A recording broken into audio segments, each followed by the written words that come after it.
this. Decipher this.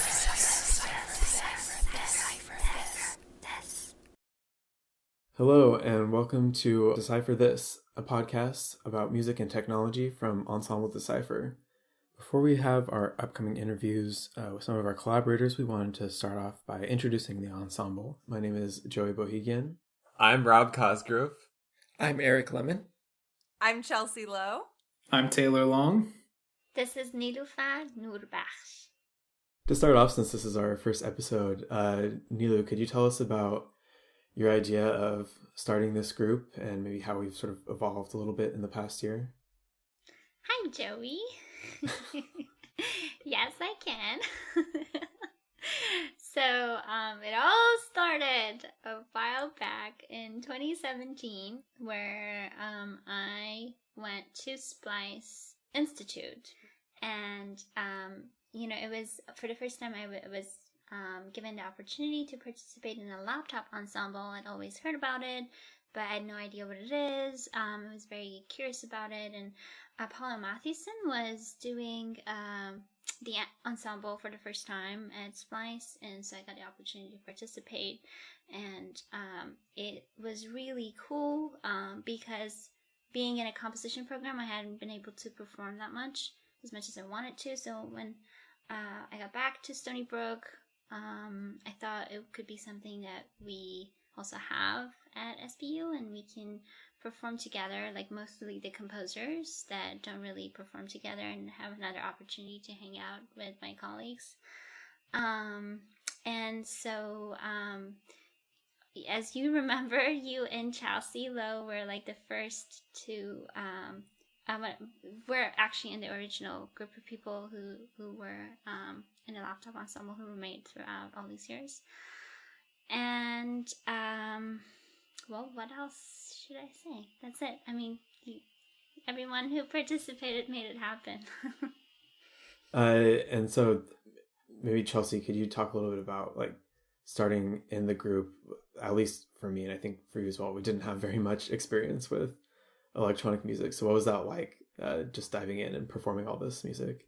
Honestly, it feels very similar to how it does now. I feel like we're always doing new stuff that like takes me a while to kind of figure it out, and it's a learning process as we go. And so even though, we've been doing this for several years now, every time we do a new piece, it's a similar process of like, okay, how does this work? Are we achieving what it's supposed to achieve? What do we need to fix? And then of course, the quirky computer problems are like always there. There's always tech issues that you have to work through. And so if you're like a problem solving kind of person, definitely a fun thing for you to do because there are many problems to solve. Well, and so in the past year, I guess since the pandemic started, we've really grown into more ambitious plans and like different kind of group. So could maybe someone talk about like how the group has changed in the past year? Well, we've basically had to go online. Like we had to go and do virtual things. We've done things on Zoom. That was our first our first try because all of us didn't have a good internet. And then we've now been using different sorts of peer-to-peer networking softwares so that we can get really good audio. And we've ended up doing a bunch of different festivals and conferences with that stuff, and it's actually been really, invigorating, actually, to know that that's possible and that we can be on different parts of the, like Joey, you were in Armenia at one point, and we had someone in Taiwan playing the flute. Yeah, so that's been really cool, and I think it kind of has just expanded what we think we can do, what we plan to do, and a lot of new possibilities. Yeah, and I mean, I think something that's been really exciting for us is that we're doing these pieces and even commissioning new pieces that are specifically for this networked setting. It's like pieces that we wouldn't necessarily do in the same way if we were all performing together in a concert hall. So most of us are composers in addition to being performers, and a lot of us actually have written pieces for the group. So let's talk about some of those. and we'll be performing them, these 3 pieces that we'll talk about today, on March 6th, which we'll give more information about later. But to start out, maybe Eric, can you tell us a little bit about your piece that we're performing in a few weeks? Yeah, so we're going to be performing Toy 5, which was written during the pandemic, as Robert was actually discussing before. And I wrote this piece originally as an experiment. I have like a series of works that are titled Toy _number that's based on a prime number, and they're all like essentially kind of like these what you would normally find like as an etude in some other composers or something like that. And the goal of this work was kind of explore writing a piece in Super Collider that in a way is broadly participatory. So it just, the onboarding's essentially easy as long as you kind of know what to do with Super Collider. And you can just like, use your command return commands in Super Collider to load the stuff from Sklang into the Super Collider server. And then the program just runs from there, and it allows people to interact with the program in an interactive way, and they're allowed to participate in it, and it creates some cool music. So that was the goal in writing Toy 5. And then when we got to perform it, I kind of drafted a more formal score to kind of have a more polished aspect to it. And so that's kind of the entire idea behind the work. Yeah, I there's not much more to say about this piece other than like Niloufar gets an awesome bass solo, and other people get to have these different parts that are based on the position of the mouse cursor on their particular screens, and there's also another extra part that has some interesting granular synthesis. And it really just maps it out graphically for users, so that it's as simple, as following their mouse in an arc or wiggling it all across the screen in interesting ways. It was, I was trying to find a way to kind of tap into this ethos of something that's, I guess, maybe technologically complicated, but allows lots of people to participate. Yeah, and this piece is something that's been a little bit different from the other kinds of things that we've been doing, since we usually are working with Macs. So, everyone else, what was it like performing this piece and using Super Collider and learning how that works? Honestly, the Super Collider part was nice because it just kind of does its own thing and you don't have to worry about it. But the biggest struggle that I had with this piece was the part that I was playing requires your mouse to move around, but also to click and drag, and that affects what is it? Is it ring modulation that's happening, Eric? Yeah, ring modulation. Yeah, so my desktop is littered with things all over. So I had to be like, Eric, what do I do? I'm clicking things open all the time. I don't know how to do this. But, there's an easy way to, slide over into a clean desktop on Macs, which was a really nice little tip that I learned. And then this piece was a breeze. It was a lot of fun. I think this was, the second piece that I started working on with you guys. The first piece was Sam's piece, which is, essentially just an acoustic piece anyway. And I have, when I joined, I had very little music tech experience. And so I was super nervous because I was like, I don't know anything that's happening right now, but I think luckily, because most of us were even you guys who are more tech savvy than me, were also new to Super Collider. We all needed a few moments to figure out what was going on, but it is interesting how, even though I still I don't know how it's actually working on a nuts and bolts level, how it's still possible to participate and make music with it, even without this super intricate knowledge of the technology itself. Yeah, I think even with other pieces, we're sort of learning it piece by piece how everything works, because they're all so different. I think also that brings us to an important point about the ensemble, where virtuosity is not something that this medium strives for, and I think something that I'm kind of proud of this ensemble, and the accessibility in many ways that it has for any musicians to participate in. So I feel like Taylor was just kind of talking about that. Yeah, I mean, like, we've been thinking about this for a while, is that, like, okay, what does it mean to use technology to make music and stuff like that? And, you know, often there's all these really clear barriers, whether it's like actually having the equipment needed to make the music itself, or in other ways, the knowledge to be able to make music. And I think that, like, tapping in a way to make sure that, like, we think about how we can connect audiences, but also performers, to be able to use music technology in a way that gives them access to something that doesn't take them, like, I don't know, 7 hours to set up or something super difficult or some deep know-how is really important to, I guess, like a commissioning process or a music making process, at least for me.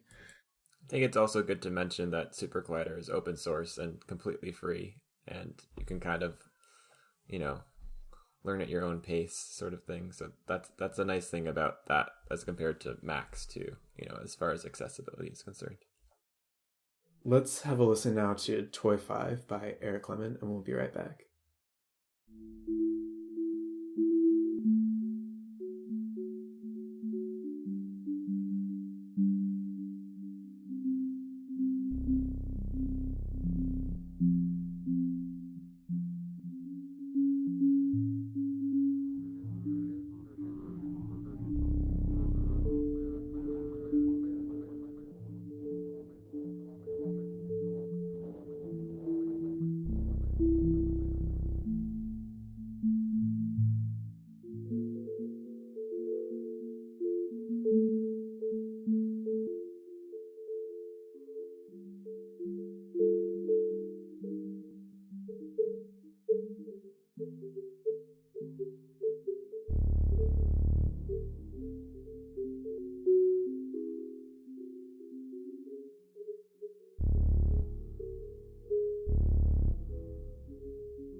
So Nilu, you were also performing your piece, Remember Me, at Earfest. So could you tell us a bit about that piece?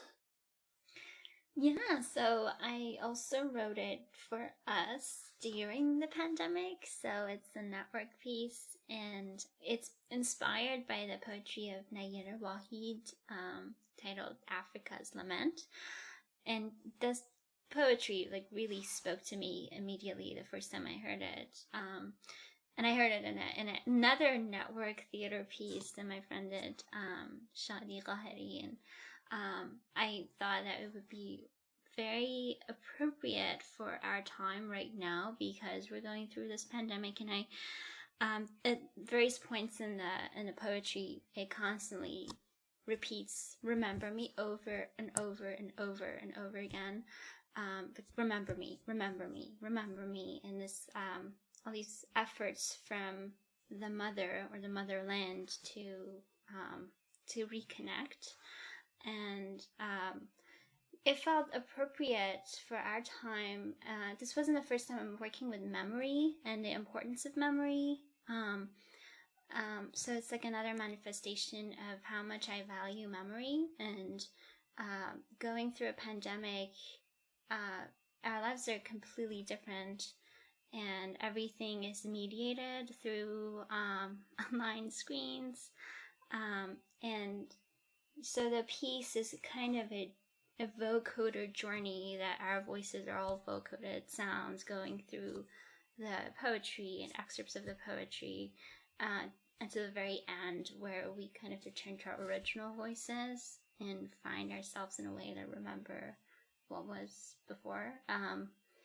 And yeah, and you're all really good singers. I don't know about all of us, but Thanks for that. I don't know if that's true, but through the vocoder, it sounds pretty good. Yeah, I mean, I think that there's like some connection between this aspect of memory that you're talking about, Nilu and Joey, like some of the music that you've written for the ensemble. And I'm wondering what you're thinking when you hear Nilu talk about memory in this way. Like they seem to be linked in a very interesting way that I hadn't actually thought about in the past. Now that Nilu brings it up. yeah, I mean, I'm definitely thinking about memory, and especially collective memory, and a lot of my pieces, like especially sampling different songs or using songs that are like embedded in, for me, generally like Armenian collective memory, and using that as source material for the piece. So let's listen now to an excerpt of Niloufar Nourbakhsh's Remember Me.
Okay, so we're back. Let's move on to the third piece from one of the group members that we're going to be performing on Earfest, and that's Coat by Rob Cosgrove. So, Rob, this was a piece that you wrote a few years ago that we've done in live settings, so this will be our first time doing it in a telematic setting. So tell us a bit about Coat and how you're thinking of how it might change in this new context.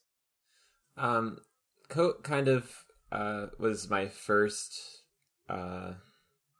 it was written for the ensemble, and it was kind of mulling over a lot of ideas in my head about, like what laptops mean, and also like the relationship between laptops and percussion, because me and Taylor are both, and Joey are all percussionists. It's actually a lot of percussionists in the group.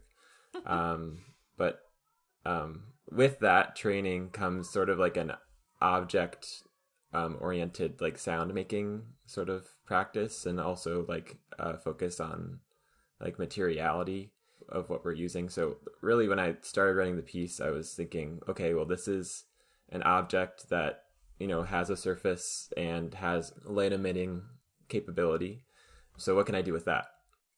And so it also comes from like this particular experience that I had on Stony Brook campus, where a lot of us know so well, where I was walking by the stadium. I think it's the LaSalle Stadium, walking up to North P, and there was on the screen in the stadium there was blue static, and it was late at night, and there was a full moon over the screen. And actually, if you this is really dumb, but if you follow me on Instagram, you can see that video from that experience. No, we should also get people to. What's your follow Instagram, handle, Rob? At TREEGAZE. And we can also share it on our Ensemble Decipher Instagram as well. Yes, we can. We'll do that. But and also on these walks that I would go to, this was like a period of my life where I was doing a lot of deep listening, which is this practice that Paulina Oliveros, who is like our grand mentor, basically our mentor, Meg Shadell, studied with her,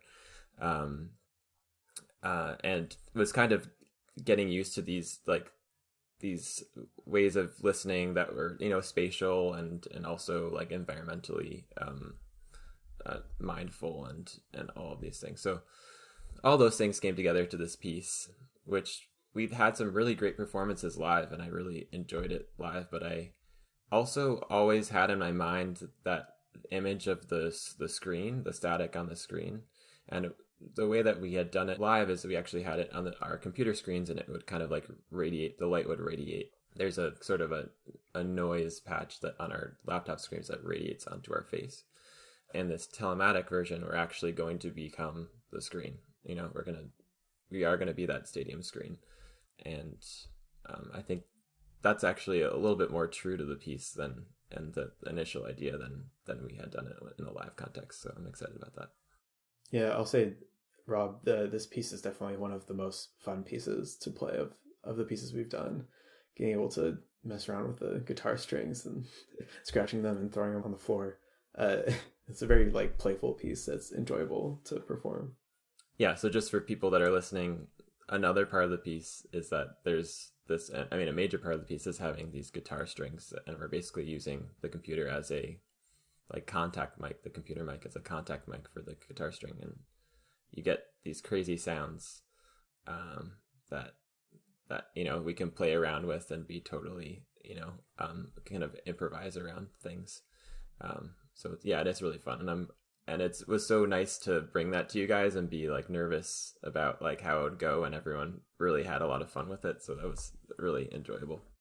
I also really liked when we premiered this piece that it was done on Bluetooth speakers. So we all like brought our own speakers and placed them around the room. And mine is really cute. It's like a little acorn.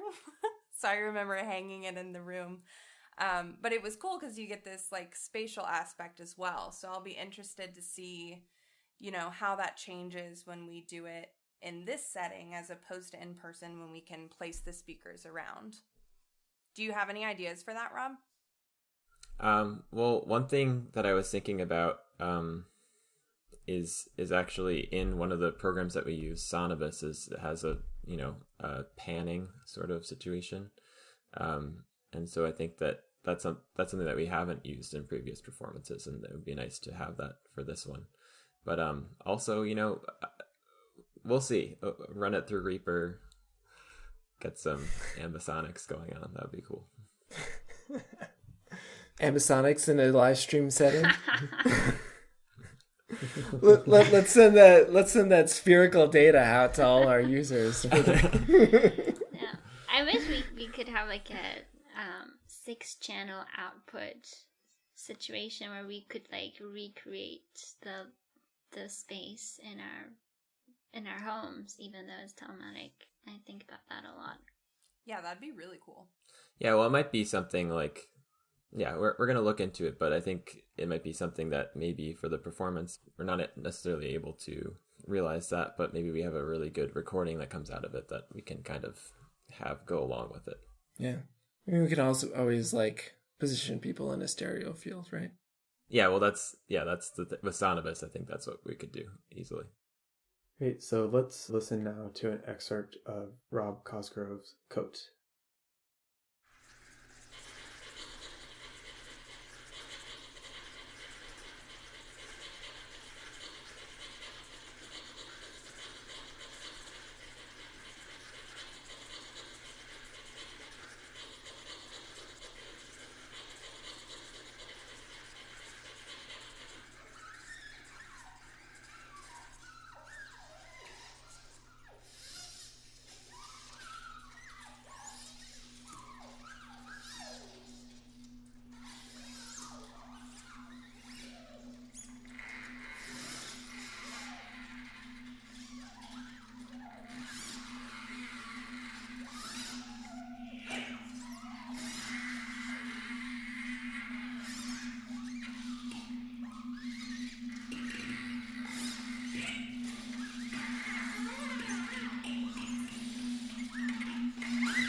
All right, we're back. That was Rob Cosgrove's Coat, performed by Ensemble Decipher. Thank you all for listening to our very first episode of the podcast. We hope you'll subscribe so you'll be able to hear our upcoming interviews. Next week, we have an interview coming out with Lainey Pfefferman, and the following week, we'll have an interview coming out with Sarah Weaver. So these are all in anticipation of our performance at Earfest at Stony Brook University, which is on March 6th at 12 p.m. Eastern Time. We'll be performing the 3 pieces we talked about today, Overshare by Lainey Pfefferman, and then there will also be performance by the NowNet Arts Lab Ensemble, featuring works by Anne-Sophie Anderson and Sarah Weaver. And then later at 10 p.m. Eastern, there will be a performance of the NowNet Arts Ensemble Synthesis Project. That'll be streamed on Stony Brook University's music department's YouTube page. So we'll post those on our social media. You can find us on Facebook, Twitter, Instagram, or check out our website, ensembledecipher.com, if you're interested in learning more about the group. So we're excited to share these upcoming interviews with you. So smash that subscribe button. I'm not going to put that in. So make sure to subscribe. No, smash that subscribe button. Smash it. Okay, thanks all for listening. I'm going to edit that out. Okay, good. See you at Earfest. Yay.